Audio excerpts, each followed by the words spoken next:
Ndabaramukije mwese abanywanyi b'ibiganiro vyacu mwebwe mubandanya kugenda muradukurikira mu bice bigiye bitandukanye,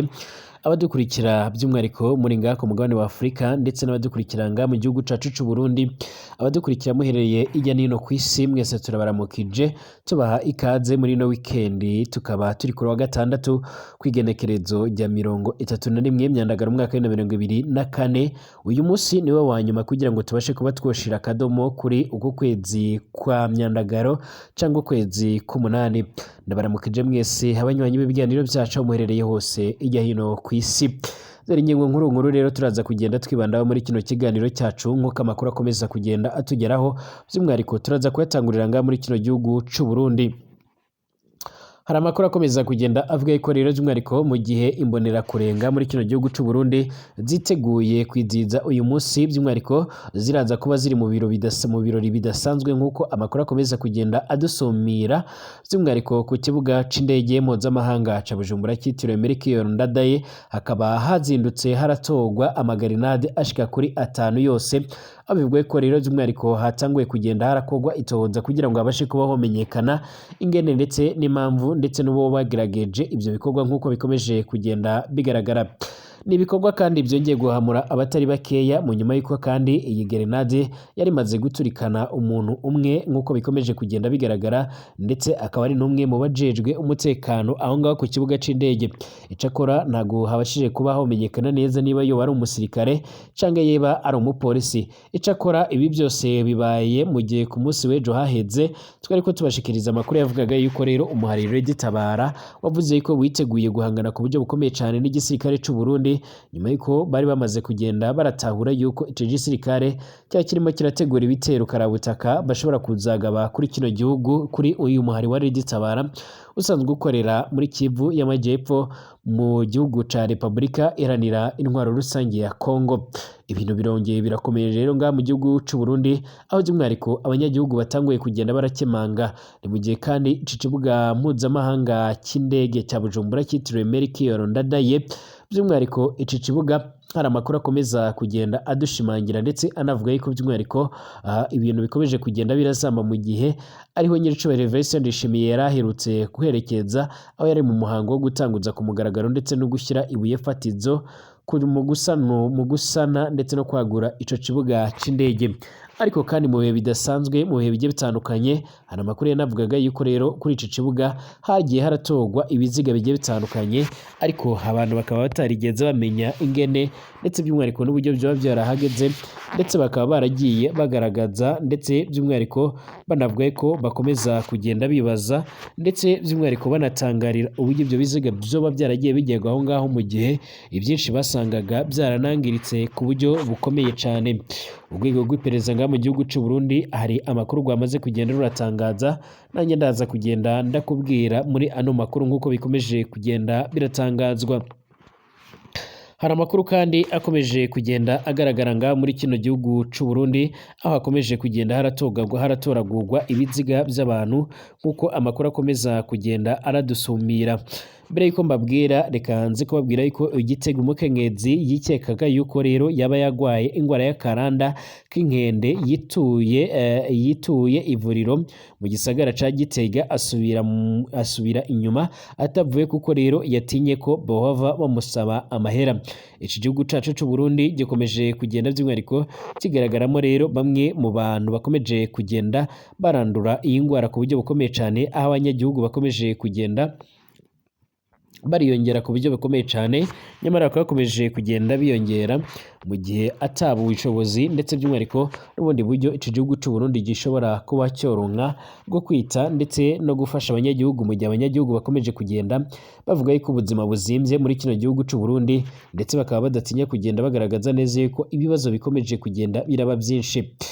Ndabahaye ikaze rero, turagaruka no ku yandi makuru akomeye cyane akomeje kugenda avugwa by'umwihariko muri Kongo ndetse no ku ngwano ziriko ziraba imbere mu gihugu c'u Burusiya ndetse no kuri Ukraine kwa Perezida Vladimir Zelensky. Ndabaramukije mwese abanywanyi b'ibiganiro vyacu, mwaramutse canga se mumeze neza, mwaramutse mute aho muherereye hose mu bice bigiye bitandukanye. Abatwumviriza muherereye Bujumbura mu gihugu c'u Burundi, Igitega, Cankuzo, Bururi, Kayanza ndetse n'ahandi hagiye hatandukanye turabaramukije natwe aho duherereye nga muri studio za Burundi News TV mbonesha kuri mwe Rudende bandanye koshikiriza amakuru akomeye cyane bari karavugwa ijya nino kwisi aho duherereye nga i Bujumbura mu gihugu cy'u Burundi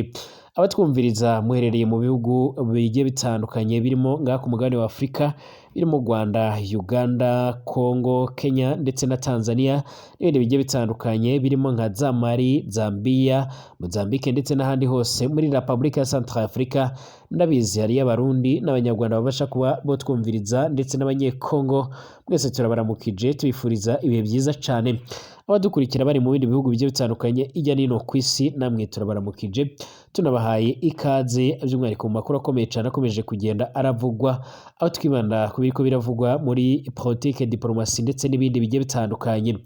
Tionda sabone cyangwa handitse sabone nibwo mbere ubanye natwe kugira ngo tubashe kuzajya turabana 5 kuri 5 mwese ndabahaye ikaze amakuru akomeje kugenda by'umwihariko atugeraho amakuru yihuta cyane amakuru akomeje kugenda atera ubwoba batari bakeya rero na amakuru akomeye cyane akomeje kugenda araturuka ku kibuga mpuzamahanga ca Bujumbura kitiriwe Melchior Ndadaye bamwe batanguye kugenda bavuga ko rero ari Red Tabara yo yatanguye kugenda irakora ayo mahono aho mwe rero mu bashinzwe umutekano ngaho kuri icyo kibuga cy'indege yoba yamaze kugenda yicwa rimwe mu magrenade by'umwihariko yamaze kugenda iraturikira muri ako gace ni mu gihe bivuga ko rero amagrenade ari hejuru ya 5 ari amwe mu bamaze kugenda ratahurwa nga by'umwihariko mu nkengero ndetse no kuri kino kibuga c'indege kitiriwe Melchior Ndadaye iki kibuga kandi kikaba gikunze kugenda kigaragaraho ibibazo bikomakomeye ndetse abanyagihugu bakaba bakomeje kugenda bakemanga ubwirinzi ndetse n'umutekano uburyo ubumeze kuri iki kibuga c'indege iki kibuga k'indege kandi mu bihe bigiye bitandukanye cagiye kiratoragurwaho rero ibiziga by'abanyagihugu aho nta muntu n'umwe yabaga yamenye igihe byo hagereye ndetse n'igihe bo hiciwe bikomeje kugenda biratera impungenge nyinshi cyane abanyagihugu ku ruhande rw'abamwe rero mu bacungera umutekano kuri icyo gihugu kuri icyo kibuga bavuga ko rero batigeze bamenya ingene ibyo bintu bizoba byarahageze icakora ku munsi w'ejo nibwo twari twaragarutse ku makuru akomeye cyane ya Red Tabara yari yongeye kwatsa umuriro yari yongeye guhindura ibintu yari yongeye gutuma igihugu cy'u Burundi cyongera gutitira ndetse by'umwihariko ubutatsi bwongera guhaguruka ku buryo bukomeye cyane radari zitangura kongera gukora ndetse abasirikare batangira kugenda barungikwa ku mipaka by'umwihariko ihuza Congo n'ici gihugu cy'u Burundi ni mu gihe umuhari usanzwe ukorera ngaha muri Kivu y'Amajyepfo mu bice bigiye bitandukanye bya Congo mu mashamba ya Congo ariko kandi ukaba usanzwe urwanya leta y'u Burundi ku munsi w'ejo haheze kwa gatanu ku igenekerezo rya 30 bari batangaje neza yuko biteguye kugaba ibitero bikomeye cyane ngaha mu gihugu cy'u Burundi mu gihe bari bamaze kugenda banasobanura yuko bamaze kumenya yuko igihugu cy'u Burundi cyaba kiriko gitangura ibitero bikomeye cyane ndetse kiri no kubitegura kugira ngo bizabashe kuba byogira ingaruka by'umwihariko muri kino gihugu cy'u Burundi nk'uko bikomeje kugenda bigaragara aho biri gutegurirwa ngaha mu gihugu cy'u Burundi nyine ariko ngo bakaba bifuza kugaba ibitero kuri Red Tabara bafatanyije n'abandi banywanyi babo baherereye muri Congo ariko kandi uyu muhari wavuze ko mu gihe kandi byo guhanira bitari byasobanuka cyangwa se ngo bisubizwe mu buryo by'umwihariko cyane ku masezerano yarusha ngo ibintu bitazoca bigenda neza ndetse bakaba batanguye kugenda bateguza komisiyo y'amatora mu gihugu cy'u Burundi yuko ikwiye gukora ibishoboka byose ubundi igahagarika amatora mu gihe nyiricubahiro Evariste Ndayishimiye ibyo bavuganye ndetse n'ibikubiye mu masezerano bitari byagira ikintu na kimwe bibasha kuba byo kumvikanaho ni mu gihe kandi by'umwihariko ibiriko biraba ndetse ibibazo bikomeje kugenda biraba bikaba byongeye gutuma inzego zijejwe iperereza ngaha muri kino gihugu cy'u Burundi cyane mu gisigara ca Bujumbura umutekano wongera kugenda by'umwihariko ukara ku buryo bukomeye cyane mu gihe imbonera kure kuri uyu munsi mu masaha ari imbere ziratangura kwizihiza isabukuru nk'uko bikomeje kugenda bigaragara nyiricubahiro Evariste Ndayishimiye kandi haheze iminsi ishika kuri 3 yonyene akubutse kuri icyo kibuga mpuzamahanga citiriwe Melchior Ndadaye ayo yari gushyira ibuye fatizo mu gikorwa cyo kukivugurura ndetse no kucyagura aho by'umwihariko igihugu cy'Ubushinwa gisanzwe gifitanye imikoranire myiza n'iki gihugu cy'u Burundi aricyo kizotanga amahera menshi mu kubaka ibikorwa bigiye bitandukanye cyane imihanda myiza ihagurukirwamo n'indege ndetse niyo zifashishwa ziri kugwa ndetse n'indi mihanda igiye itandukanye y'ibinyabiziga hakiyongeraho by'umwihariko umunara muremure uzaba ugeretse inshuro zishika ku 10 kugira ngo hazoshyirwemo amaradari azajya arifashishwa mu gukontorora ndetse no kuyobora indege hakiyongeraho amahoteli ndetse n'ibindi bikorwa bigiye bitandukanye bizoba byiza. Nyiricubahiro Evariste Ndayishimiye yabasabye abanyagihugu ndetse n'abandi basanzwe bakorera kuri icyo kibuga kurangwa n'ituze ndetse n'umutekano, ndetse akomeza kugenda abasaba yuko bakwiye gukora iyo bwabaga kugira ngo babashe kuba bokina neza abaza babagana ndetse n'abagenzi banyura kuri icyo kibuga c'indege. Bamwe bati rero by'umwihariko izi gerenade zari zatezwe umukuru w'igihugu ariko akaba akomeje kugenda arusimbuka ku buryo bukomeye cyane. Abandi bati ni Red Tabara izizanye vuba aha ngaha. Ntiharamenyekanya byinshi ndetse byimbitswe by'umwihariko kuri iki gikorwa, icyakora bivuga ko rero hoba hari gukorwa amatoza akomeye cyane ashobora kuzasiga bamwe mu basirikare ba Red Tabara basanzwe babarizwa ngaha mu gihugu cy'u Burundi bashobora kuzahura n'ibibazo bikomakomeye. Amakuru atangwa n'abenegihugu avuga ko rero by'umwihariko uwo mukenyezi nawe imaze kuvuga haruguru wari ugiye ngaha by'umwihariko kwivuza ariko akaza kubihagarika, by'umwihariko aba muri kayitse ya Magarama muri komine Gitega, akaba agaragaza by'umwihariko ku mubiri wewe ibimenyetso by'indwara y'akaranda y'inkende kuri iyo 29 ndetse no wa 20 no wa 30 ku munsi w'ejo byaheze, by'umwihariko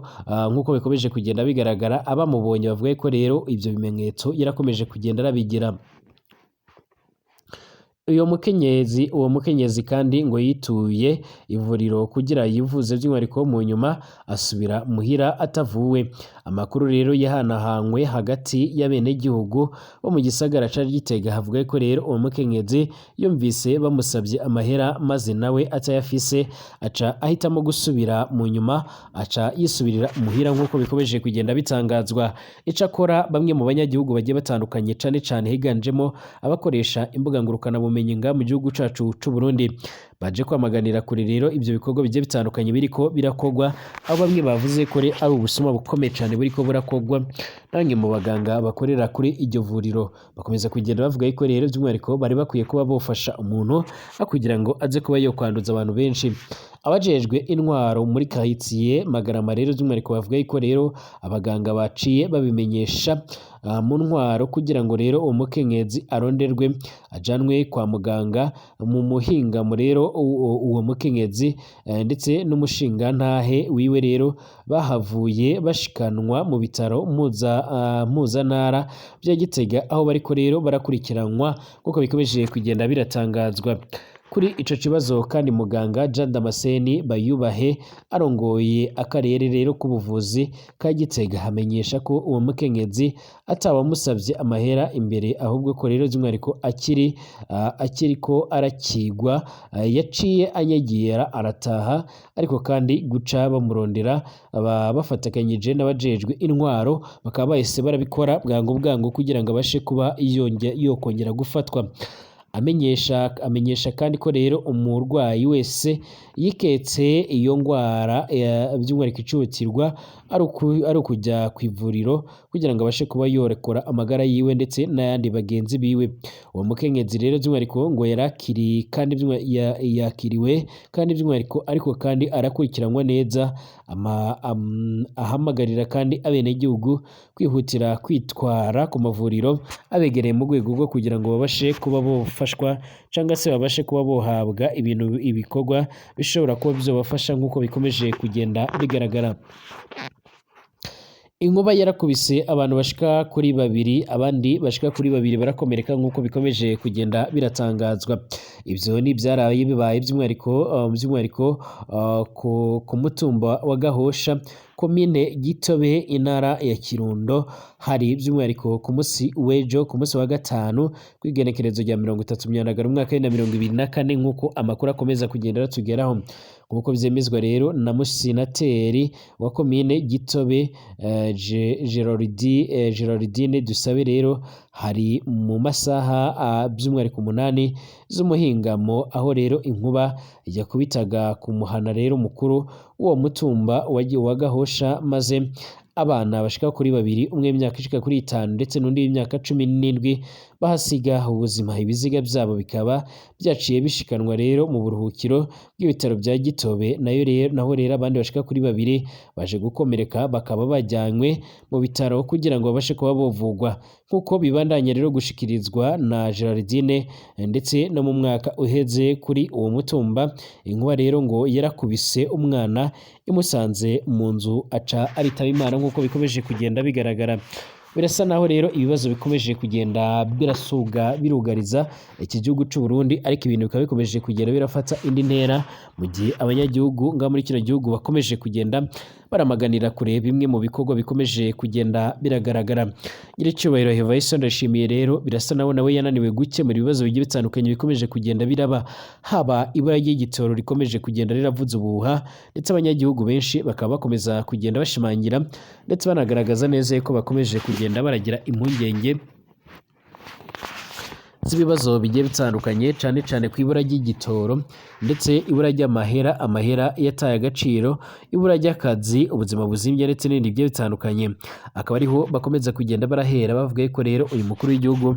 Nyiricyubahiro Evariste Ndayishimiye yarakwiye kuba yova ku butegetsi mu rwego rwo kugira ngo habashe kuba yotanga imihoho, mu gihe bamwe badatinya kugenda bavuga ko rero by'umwihariko atabushobozi agifise bwo kuba yorongora iki gihugu cy'u Burundi nk'uko bikomeje kugenda bigaragara. Ibi kandi birakomeza kugenda bisunikira ndetse binongerera imbaraga bamwe mu banyagihugu bagiye batandukanye bakomeje kugenda bagaragaza, ndetse n'abandi bakomeza kugenda batangaza neza yuko by'umwihariko bakomeza kugenda baratangaza neza yuko by'umwihariko uyu mukuru w'igihugu yakabaye ava ku butegetsi. Hari amakuru akomeje kugenda ashyirwa ahagaragara aho bivugwa ko rero umuhari wa FDLR usanzwe ubarizwa mu mashamba ya Kongo wagerageza kuburizamo amatora yabaye mu Rwanda mu mwaka wa 2024 nyine mu kwezi k'undwi, ndetse no gufata ubutegetsi by'umwihariko ariko ntibabashe kuba bo bigeraho mu gihe bari kuba bafatanyije na Perezida Tshisekedi, ariko byose bikanga bikananirana. Umutwe wa FDLR rero wari warasezeranyije rero abambari bawo ko amatora y'umwaka wa 2024 atazaba, ko byamaze gutegurwa neza, ndetse ngo biteguraga ko boga ibitero bikomeye cyane. Uhereye mu mpera z'umwaka wa 2023 hadutse ubuhanuzi bwavugaga yuko rero ibitero bya M23 bihaye rero umwanya abagwanyi ba FDLR wo kwinjira mu gihugu si FDLR yonyine kandi kuko rero na guverinoma ya Padiri Nahimana yigambye yuko rero ifise igisirikare kiyobowe na Majoro Kanyamibwa rero ubu wihaye ipeti rya Lieutenant General, nawe rero yari yatanze umuburo ku mpunzi z'abanyarwanda bari mu bihugu nka Malawi ndetse n'ibindi bigiye bitandukanye ku mugabane wa Afurika. Aha rero umwe rero mu banyarwanda bakorera hanze y'inkambi ya Zareka, akaba rero ari inkambi nini cyane iba muri Malawi, avuga ko Padiri Nahimana by'umwihariko yakuye amahera menshi arenga amadolari 45 arenga by'umwihariko 45 ibihumbi 45 by'amadolari y'amanyamerika, akaba ari inkunga rero yahabwaga ndetse ngo azobashe kuba yuburizamo amatora. Tugarutse kuri FDLR, uyu muhari wabashije rero by'umwihariko gukusanya amahera menshi acishije by'umwihariko mu byiswe amaserire ari mu bihugu byinshi cyane. Urugero bivuga ko rero impunzi ziri muri Congo Brazzaville zahaye uwitwa Fidel amadolari abarenga ibihumbi 80. Uyu Fidel by'umwihariko akaba rero avuga yuko ariwe wasigariyeho rero Lieutenant General Byiringiro ku rugo rero rwe, kuko rero bivugwa ko rero atunze umugore wiwe witwa Josephine utuye ahitwa Pilot, nk'uko bikomeje kugenda biratangazwa.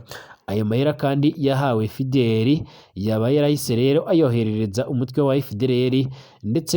ndetse mbere y'ukwezi kwa gatanu, kugira ngo rero by'umwihariko hategurwe ibikorwa byo guhungabanya umutekano w'igihugu cy'u Rwanda. Gusa abayatanze by'umwihariko byarangiye bimyoje imoso, ubwo rero babonaga amatora abaye nta nkomyi ndetse atamuntu n'umwe yigeze anasitara. Abo ku ruhande rero rwa Nahimana nabo rero ngo mu gihe amatora yabaga yahise rero ategura igikorwa cy'inama rukokoma rero by'umwihariko ngo cagombaga guhuza abayoboke ba Grace i New York muri Leta Zunze Ubumwe za Amerika. Iyi nama ikaba yaranitabiriwe n'abantu batarenze muri 20 nk'uko bikomeje kugenda biratangazwa. Benshi mu bayoboke ba Nahimana batuye mu bice rero bya Sadeke. Uyu padiri Nahimana by'umwihariko yabasezeranyije ko rero agiye